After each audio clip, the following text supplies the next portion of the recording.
Hello, dog lovers. My name is Saro. I'm a dog trainer and also coach dog owners. Welcome to another live broadcast of Saro Dog Training. Hopefully, you're doing well and you are having fun with your dog.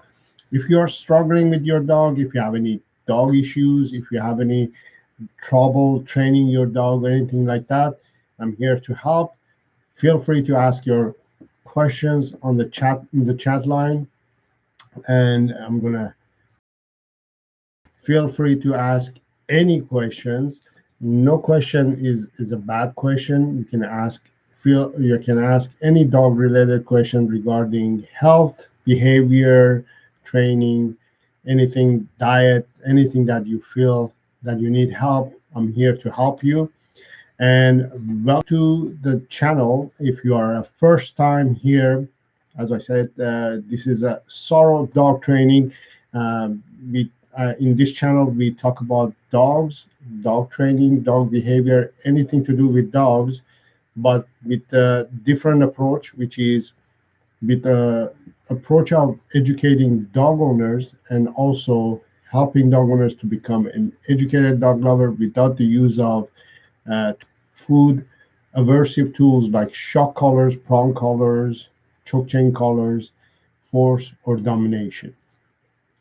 And I have exciting news as well. I'm going to share with you, and I'm going to help you figure out and discover a great idea and concept about training in a moment. And I can see that Tanya Lambert is in the house. Thank you for being here, Tanya. Welcome. And Tanya is asking, how can I stop my dog from licking people? This is some issue that some dogs have. The licking is a form of excitement and respect to other dogs and maybe even people. What it is basically your dog is excited to see other people or other dogs, and it's expressing its feelings towards that person. Um, I would suggest, whenever there is a behavior that you don't want your dog to do, whatever behavior it is, in most cases we think, certain behavior is okay and certain behavior is not okay. We want to make sure that our dog is clear about it. So whatever behavior that is that you don't want your dog um, to do, I suggest you to create a cue word. What that means is you teach your dog a word, a verbal cue that your dog learns and understands that when I hear this word, I have to stop that behavior that I'm doing at that moment. So your dog or your puppy is going to hear the word. You're going to say, for example, Rover, your dog's name, and you're going to say, in this case, I like to use no, and you say no, and your dog is going to respond to that cue and it's going to stop. Now, if you want to learn that cue, I have a video on my channel that I teach how to teach the cue word. Let me see if I can share it with you, um, uh, in a way that you can watch the video and learn how to teach that cue word to your dog. And then um, you can once your dog learns that, then you can um, start implementing it with whatever behavior your dog is doing that you don't want. It's simply, basically, I would suggest is teach the dog the cue word beforehand, before your dog does any behavior that you don't want. So your dog is familiar with that cue word, and then you ask your dog to stop doing that behavior. So let me see if I can share. So here's the video, how to train a cue word to your dog. See, I'm going to share this video with you. You can go ahead and watch this video, and then teach that to your dog, and your dog is going to learn. And then you can implement it in every occasion, any situation that happens. Did I share? There we go. Okay, we have Ches in the house as well. Hello, hello. I'm getting a beagle puppy soon. I live in an apartment. I want to know a 10-minute routine so I can keep my puppy happy, eager to learn, and how can I increase my bond with him? Thank you, Ches, for being in the house and being live with me here. This is a very good question, actually. When, in general, people who live in an apartment, they have this thinking that I have to, because I'm living in apartment, I have limited space or ability to exercise my dog. In a way, I don't agree with the idea of people having a house and a yard as well, because they think that the yard is going to fix everything. It's going to give the opportunity for the puppy or the dog to be exercised and be happy. But the more space you give to your dog, the more stressed your dog gets. So think of it this way, that apartment, just because you're living in an apartment, it doesn't mean that it's a bad environment and you're limited. You can train your dog in any space that you have to. And in a way, I think of the concept of, a fish in a fishbowl. It doesn't matter if your dog is in an apartment or in a house, they're still in a fishbowl. You still have to take them out. You still have to exercise them differently. So that concept, first of all, I want you to understand. And I'm gonna share with you a video that I want you to watch. And this is, I think it's about 15 minutes video. I'm not sure how. I'm gonna share with you how to train a puppy within a 15-minute routine. So here's the video that I'd like you to watch. In this video, I actually show a training session with the puppy. It's I think it's a 4-month-old puppy, 4 or 5 months old puppy. So you can do the same thing with any puppy. You're not really thinking about training a soldier. You're just thinking about, bonding with the puppy, creating a connection, making sure that your dog understands the verbal cues, first of all these things. That's what you're focused on.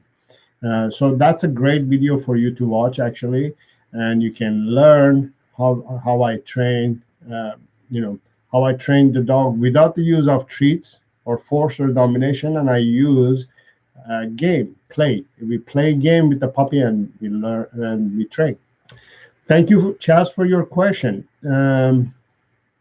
Tanya says makes sense. Great. Chaz is asking. Sometimes time is limited with busy lives, so I would like to know what you would suggest for what time is limited. If you're concerned about your puppy, in general, puppies, although they are a lot of work, what you want to focus on is mainly mental stimulation rather than physical stimulation. With puppies, because they are small and young and fragile, you don't want to exercise them physically too much, because when you do that, because they are not fully developed and you over-exercise them, you will help them to develop physical and health issues. So puppies in general, they need limited exercise. So don't focus on a lot of physical activities and exercise. Focus on providing 4 sessions of 15 to 20 minutes of playtime, and the rest of the time, about 18 to 20 hours actually, puppies need to sleep. They need to be either relaxing, lying down, or sleeping. You don't want them to be exercising all the time. You want them to relax and sleep, because when they sleep, they recover, they grow, they heal, they build. So sleeping, just like babies, they need to sleep. Puppies need to sleep too. So you're even though you're limited with time, but you have to provide that sleep and relaxation, and about 4 or 5 maximum sessions of 15 minutes throughout the day. You don't want to do one big exercise at once and get it done with the day. You want to break it down to 4 or 5 15 to 20 minute sessions of exercise. So that 15, 20-minute session could be, you playing with the puppy, or puppy could be playing with toys and games. You could be training the puppy. You could be walking the puppy. Your puppy could be playing with other puppies and dogs, things like that. So think of it that way. Mostly you want to exercise your puppy mentally. And yes, you want to focus on creating calm and knowledgeable puppy. Tanya says, I agree, Ches. He is nice and calm with clear instruction. Oh, great. Thank you. uh, and I Wonder as I Wonder. That is a great title. Um, Thank you for being here, and welcome back to the live show. I hope you're enjoying the channel and you're enjoying the programs and videos that I share with you on the channel.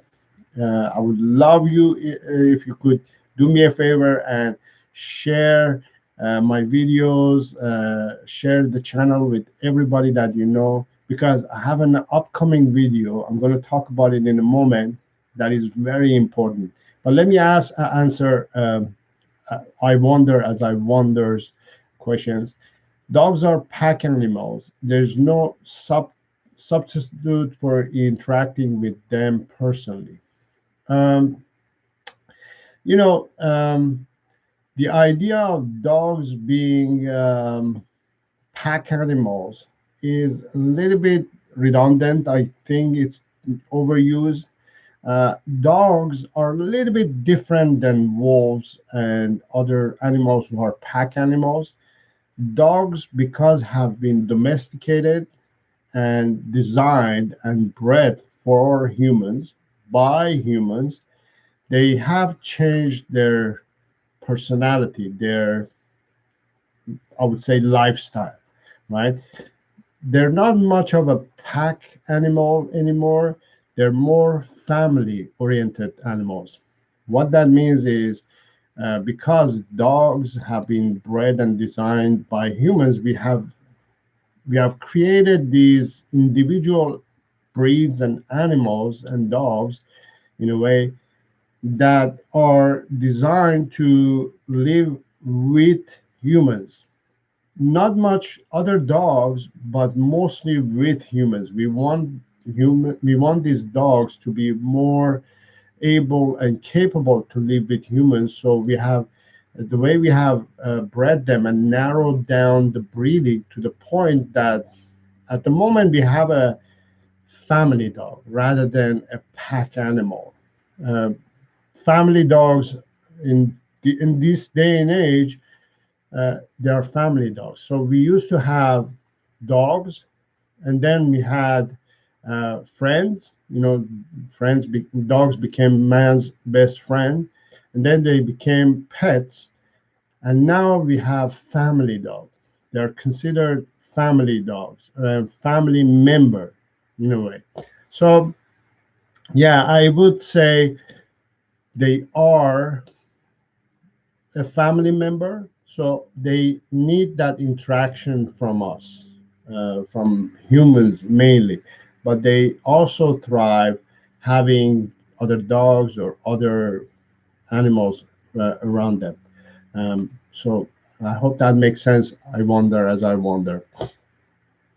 Chess is not a substitute, but a go-to when I don't have much time on my hands. At other times, I will dedicate all the time he needs. Um, yeah, when it comes to puppies, I would say, most of my clients and most of the people that I work with, I ask them if they could like take whenever they're getting a puppy, if they could take a couple of weeks at least or a month off work so they could dedicate 24/7 to their puppy. The first month that you have a puppy is very important. Uh, it's it's crucial to have 24/7 focus on your puppy, and your puppy you want your also to be focused on you, because that's the time that you either make it or break it, the relationship. Uh, so the thing is that if you don't dedicate 24/7 to the puppy for the first month or 6 months at least, your puppy is going to develop um, some behavioral issues. Now, I talked about this last weekend, but I'll just mention it one more time. Uh, we used to suggest this. This is like maybe 3, 4, 5 years ago, even. We used to suggest that puppies were being picked up at 8 weeks old when the breeder was letting the puppy go. But 8 weeks old is too early to let a puppy go. We now suggest to let go of the puppy at 12 weeks. The reason for that is because when we let the puppy go too early, when it comes to a human family environment, the puppy doesn't have that opportunity to, because it's that time period that it's very sensitive. It's very crucial to have those uh, that socialization and exposure to things that a puppy needs to be exposed, uh, which they do when they are with their siblings and with their parents and with their natural mothers, the dogs. They do get that exposure, that experiences, those experience. They get those experiences. They get that socialization going on. But uh, when we let them go too early, the puppy comes to a human world, and humans, because they're new with dogs and puppies, they don't do what they're supposed to do, and it's necessary for them to do, which is a socialization, exposure, and communication, and all those things. And instead, the human, what it does to the puppy is starts protecting it here as a baby, which very unnatural for a puppy at that age to be treated that way. And we don't expose them to outdoor environment and situations and conditions, because one of the reasons is because the vets tell us that we can't expose these puppies because they didn't have their shots yet. And what happens is we are scared to expose them, therefore we don't do it. Therefore, we help the puppies to develop long-term behavioral issues. So this is why I suggest you, even if you could, to pick up your puppy anytime, preferably closer to 12 weeks old, anytime between 8 weeks and 12 weeks old. And when you bring your puppy home, dedicate a couple of weeks or a month to focus on your puppy and let your puppy to be exposed to all the environments that you could expose. Take your puppy everywhere. Forget about health and stuff like that. In most cases, puppies, when they have their shots, and if you're careful and you are you um, for example, when you take them for a walk, you wipe their paws, you and clean them up. You should be safe. Your dog should be safe. You should be okay. So expose them, take them everywhere, and take that time and make that commitment, and make sure that you're investing on that. Because if you do that in the long term, you're going to have a puppy and a dog who's going to have better behavioral issues, and understanding of living with humans as well. I hope that made sense. Um, Thank you, sir. I will check the videos out. Yeah. I wonder, it says, I will absolutely share your programs with other owners of the dogs, and I'm watching over the weekend. Great point on the family versus pack. Great. Thank you. I'm glad that it made sense. Anna is in the house. Thank you for being here, Anna. And welcome to the channel. If you're new here, make sure to subscribe to my channel and hit the bell icon as well, so you will get notified as soon as I post my next video, which is a very important video. Let me share with you this news. On Thursday, the July 4th, I'm going to be releasing a video that is going to blow your mind. The title of this video is 3 reasons why you shouldn't be using treats to train your dog. I'm not going to give away those are. I want you to watch, because I explain it perfectly, I think. But it's going to blow your mind. It's going to change the way you look at dog training and dogs. And these 3 main reasons that I'm going to share with you are the main reasons why I don't suggest to use treats to train dogs. And I hope you're going to be watching this video, and I'm hoping that you can share this video with as many dog lovers as you can, because I want to change the way we train dogs. I want to change the way we look at dogs.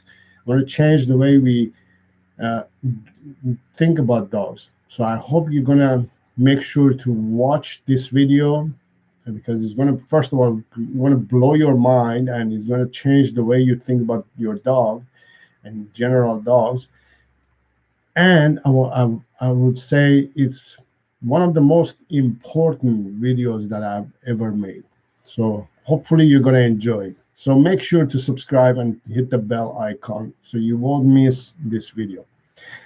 Let's get to Anne's question. This has nothing to do with your topic. I'm just curious, when I see tricked dog shows on America's Got Talent and other shows, how long would it take to accomplish running it to jump backwards? Oh, so this is a good question, and perfect question, and I mean flip backwards. Okay. Yes. Anytime when it comes to tricks, the only time that I suggest, in a way, to use treats is when you're trick training. You see, trick training is different than training a dog. Formal training and training a dog to live with humans is different than teaching or training a dog to do tricks. Tricks are fun. Tricks are interesting. Play, good environment. There are tricks that it's impossible to train a dog without treats. So I would say that's the only time that you want to use treats to train tricks. Now, when it comes to tricks, it takes a long time for a dog to learn, first of all, and second of all, it requires a dedicated dog, a special dog. Not all dogs can do those tricks that you see on TV, and especially on the AGT. Um, Not every dog can do that. These dogs are selected from very young. What that means is the trainer or whoever has that dog either picks up that dog from when it's puppy. they see when they are puppy, they see, okay, that one doesn't look like it's playful. That one, oh, it looks very playful. Maybe that one. So they will try the one that is playful, that is suitable to do tricks. And or when if the dog is adult, then they will see if that dog has that in it.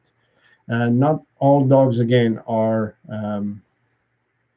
suited for certain things. Not all dogs are designed to do hunting or protecting or tricks or um, working or pet dog. Not all dogs are suitable for everything. Not every human, for example, is a dog train can be dog training. Not every human can be a doctor. Not every person can be um, chef. You have to have that passion in you, that ability in you to do the task that you want to do. So same thing applies to dogs. They have to have in them, first of all, and then you just when you see that they have that passion, and you just feed that passion. You just grow that passion.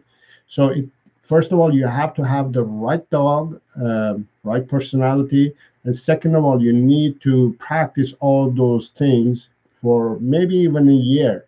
It takes almost a year for a dog to be trained to do tricks. Everything that you see on TV, every time you see a video clip of a dog doing tricks, it doesn't mean they got the results within a week or two. It takes months, even years sometimes, to get those results. What you see on TV, it's a it's a result of years of practicing, repeating, and going through a lot of work to get that result. Because, for example, the flip backward trick, it starts from sit and stay. You have to teach the dog to sit and stay, for example, and then you grow into run and jump, and then jump becomes front jump, and then back jump, and then from there you go to back flip. So it's not just one step that you're taking a lot of different approaches, whatever works for that dog. So maybe when you do front jump and then back jump doesn't work, you have to do something else instead, for example, to get the dog to be motivated to do backflips. And or maybe backflip, this dog is not capable of doing backflip because of physical limitations or certain things, so you do something else. So yeah, it takes a lot. It takes a special dog and special person to get there. All those tricks that you see on TV and on YouTube and everywhere else, um, they have a special bond. The human and the dog, they have a very special bond. And it all comes from play and praise, not from the use of treats. It starts with use of treats, but it all comes to that building that bond and relationship. Imagine if you could do something like that with your dog, that you have that bond with your dog in a way that it's so special. You don't need any treats or food. That dog is so connected to you that if you move, the dog is going to move. If you flip, the dog is going to flip. So the dog is going to mirror you anyways, right? Because the dog has fallen in love with you, and you have fallen in love with the dog. You can do anything with that dog, anything, right? So think of it that way when it comes to training, especially when it comes to trick training. That's why I encourage dog owners to focus on play and praise rather than food or aversive tools or force or domination. Those things don't build a relationship. Those tools and gadgets and treats and food don't build connections. They are just making you and the dog to do the task physically, not emotionally, not mentally. The dog is not doing it because it loves you. It does it because it gets something, or it's afraid of you, or it's feeling certain negative emotions about you. You have to have a dog who's emotionally happy to be with you, attached to you, emotionally, mentally, in spirit, in soul. And when you do that, when you have that connection, anything is doable, anything is possible, and you have the perfect dog. And most of all, dogs like that do not have behavioral issues. No behavioral issues. You don't have to correct them. For example, not bragging, but my own dog, Harvey, I never train him. I never correct him. I never deal with him with his behavioral issues because he never makes some mistakes. He knows how to mirror my energy, my wishes without me telling him. I hardly have to correct him. Maybe once in a while, once in a blue moon, I have to do something or some correction, uh, which is again, it's not a bad thing, but the thing is that what I do is every few months I challenge him, I train him just to get our connections. If there is something that a connection is broken, I repair it. Just that. That's the only reason I train my dog, because maybe something is broken and I just connect it, fix it. That's the only reason I train. And great question. I hope it made sense. I hope you liked the explanation I did. I hope it wasn't too long. I wonder, as I wonder, it says, if you will recall, I am looking to train my own service dog. Yes, I do recall. I have trained border collies, Rottweilers, Rhodesian Ridgebacks for obedience trials, but not sure about a standard poodle for PTSD. Uh, well, one thing I want you to understand about poodles, standard poodles, is that they are considered Einsteins of dogs. You know what I mean? They're considered one of the smartest dogs of all. German Shepherds are smart, Border Collies are smart, Rottweilers are smart, Ridgebacks are smart, but uh, Poodles are up there. German Shepherds are smart as well, but because they have um, physical ability, they're strong, they are very trainable too. Poodles are trainable too, but they can do also physical stuff, and they can, in a way, outrun a German Shepherd. From what I know, German Shepherds, they will swim. They're okay with swimming, but poodles are, for example, better swimmers than German Shepherds. So poodles are way they get more points for from many aspects of the breed itself, first of all, and also physical and mental capabilities. They get a lot more points. So they are very smart. They are very easily trained. They are physically able to do everything that you ask them to do. Mentally, they are capable of doing all kinds of stuff. The only thing is that, for example, border collies, the only reason border collies are kind of uh, in in their matching with poodles, border collies are very sensitive dogs, for example, sensitive, emotionally very sensitive, whereas poodles are not that sensitive. You know what I mean? So every dog has a flaw, let's say, a little bit of flaw. Every breed has a little bit of flaw, uh, but poodles are kind of perfect in any aspect. You know, they're not sensitive. Border collies, you tell them what a good boy, they will react. You say what a good boy, they will react differently. They're very sensitive, right?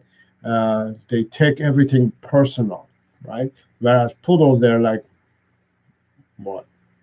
Right? They don't have that emotional weakness. So to understand that poodles are, I call them the Einsteins of dogs because they're very smart. They're very you know, do we have any other smart human that we can compare to? Yes, nowadays we have Eli, uh, um, Eli, the Tesla's creator. Yes, you know, but Einstein is the highest that we can put a human being, right? So poodles are there. So don't worry, poodles are very trainable, very capable of doing everything that you want them to do. You know, especially when it comes to PTSD, they will, you know, they're capable of physically and mentally to do everything. The only challenge that I would say you will have if you have a dog like poodle, German Shepherd, and Border Collie is that they are always ahead of you. You're always catching up with them, right? Uh, there is hardly any human that is ahead of that dog, right? That breed. Uh, dog, these poodles and shepherds and border collies, they're always ahead of human, and human is always trying to catch up. You know, so you always have to catch up. Once you train a poodle or any dog to that fullest, you're good. And says I already did. I think and is talking about sharing the video and channel. Thank you. Animals are awesome. Of course, is in the channel. Animals are, of course, awesome. Hi, sir. My dog is 7 months old. Can I still potty train her? I want to do it. Of course, is potty is able. You're able to potty train a 7 month old.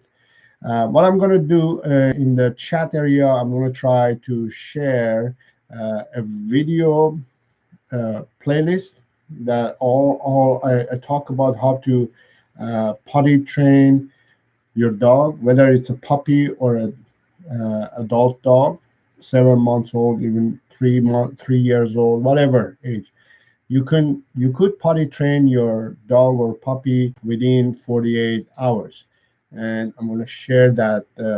There are few videos. You're welcome to watch all of them, or you can watch only the first one if you want. Um, Training video. You can watch these videos or the first video, and you will see that it's doable. I train puppies or dogs to be potty trained within 48 hours. It could happen within 24 hours. It could happen within, um, you know, within a day or two. But if you follow the procedures that I share in the video, you will be able to get it going within 48 hours. And says, thank you, sir. You're welcome. Have a good rest of the weekend. Got to go, sir. Sure. Have a wonderful weekend.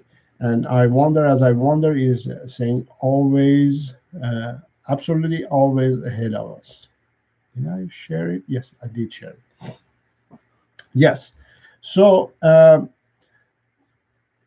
definitely watch my upcoming video, which is going to be published on Thursday, July 4th at 6 a.m. Pacific Standard Time. It's a mind-blowing video. I hope you will get to watch that video. It's three main reasons why you shouldn't be using treats to train your dog. It's going to change the way. um, Elliot Paul, sorry, I may have missed your question. Sorry. Yes, so keep an eye on that video that is coming. Sorry, I think I missed it. So I've just got a cockapoo I already have a year-old lab who is lovely but a bit crazy. How do I calm him around the new puppy? So your 1 year old is reactive around your puppy. Is it being aggressive or is it being playful or excited? Which one is it? Can you tell me, Elliot? Is your 1 year old getting aggressive or is it getting excited? Because there's a difference, anyways.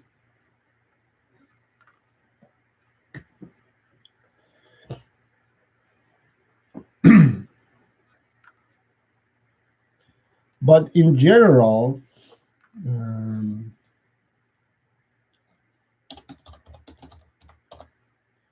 when it comes to bringing another dog in your life, I always suggest to have a good control over your first dog, the one that you have now, before you bring another dog, or once you bring another dog, the first dog that you have had.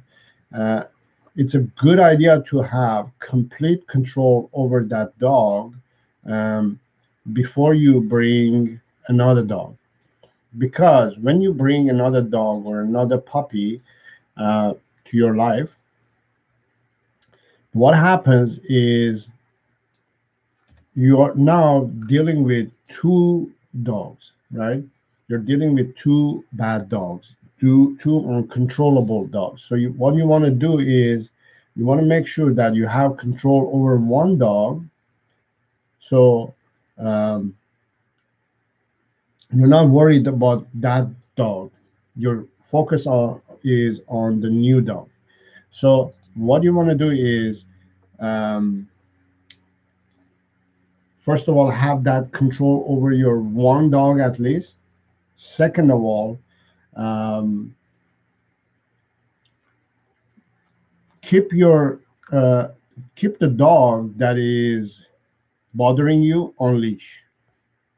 The one that is on more out of control, keep that one on leash as much as you can, 24/7, maybe even possible. And I'm sharing a video that I think is going to help you. Just watch that video as well. Um, that will help you to understand how to calm down a dog. But also make sure that the dog that is bothering you um, is on the leash as much as you can. The reason for that is because your other dog that is not bothering you, it can be an example to the dog who's bothering you. Whether your current dog or your old dog is the one that is bothering you, you want to keep it under control on a leash, so your other dog sees, so your dog sees this other dog and mirrors that dog. So somebody has to help that dog to calm down. That is crazy. Somebody has to help that dog, and that somebody should be you. You should be teaching and helping your dog to calm down. So going from excitement to calm, and this dog that is calm can be an energy or a mirror to this dog who's going crazy and can mirror that behavior. So in a way, it takes a village to raise a child. So you and your dog who's calmer can help the dog who's excited. Um,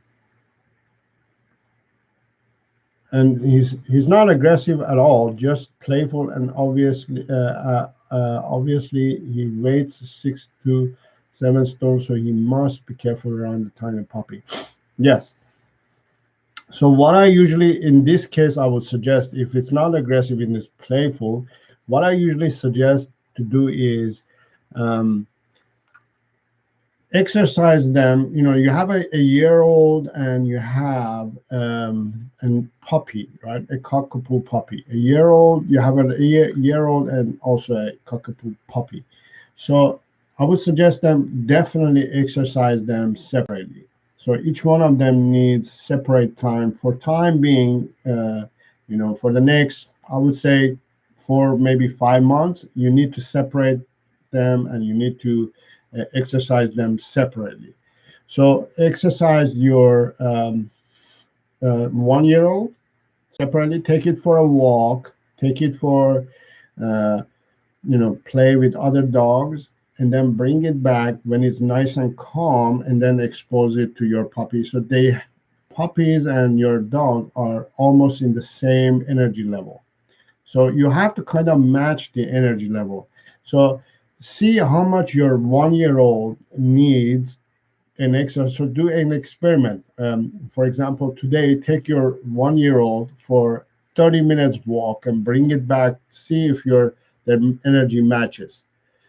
If you see your 1 year old is still excited, maybe add another 15 minutes. Make it 45-minute walk and then bring it. See if it matches. You know what I mean? Just make sure that your dog's energy level are the same, because if you have a happy-go-lucky dog and wants to play, and you have a puppy who's wants to play as well, but size-wise and also energy-wise are not the same, things can go wrong. So you want to match the energy level first of all, and then bring them together. Um, I would also suggest um, you get involved with the play. So what I mean by that is, the other tip that I have is uh, teach them a cue, like for example, no. Both of them can learn no means stop, right? They're playing and they can stop. You say no and they stop, right? So if you teach that cue word and they're playing, and you see you're supervising as they're playing, and as a referee, if you see that there's something is over the top and is too much, you say no and they stop.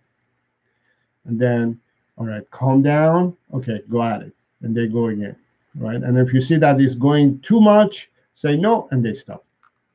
So think of it as a referee if you're going to expose them to play together. But I will highly suggest you to make sure that their energy level is equal before you let them get together. Let me take care of that. There we go. Okay. Elliot saying, thank you. I'm taking notes and we'll put all these into action. Thank you very much for your knowledge. You're welcome. Yes. Thank you for taking notes. That's very important. Yes. So make sure that their energy level is definitely equal.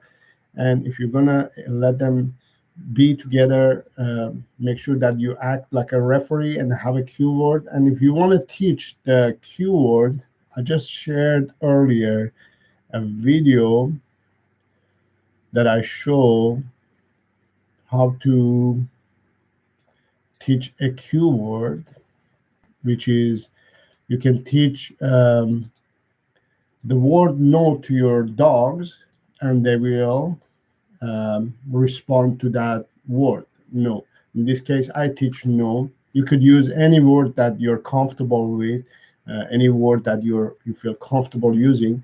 It doesn't have to be no. I just like using no. It's simple, it's quick, it's fast. So yeah, how to train a cue word to your dog is a good video to watch. You can use you're playing with them and you're teaching them a cue word, and then when it's the real thing happening, you can implement and ask them to respond to that cue word. Simple. Let me just check if I missed any question. Animals are awesome. I hope I answered your question. Yes, I did answer your question. Elliot, I answered.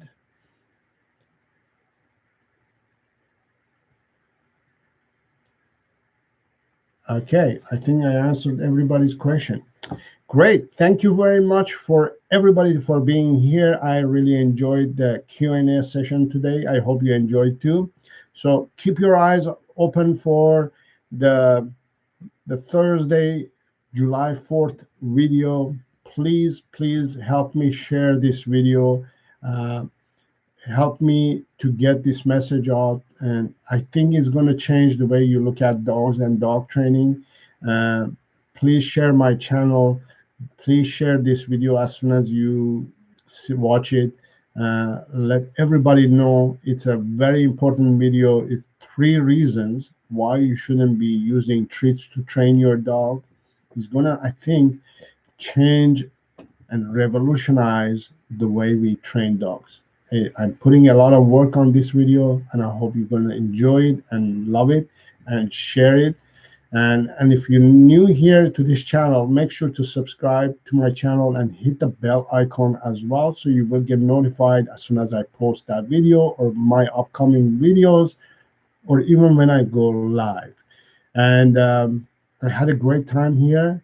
I I answered everybody's questions, and I shared my love with all you dog lovers. Thank you very much for being here. Remember, if you want to have a good dog, well behaved, healthy, and happy dog, consider subscribing or joining my online dog training course as well. All the information is on the description as well. And until next time, have fun with your dog.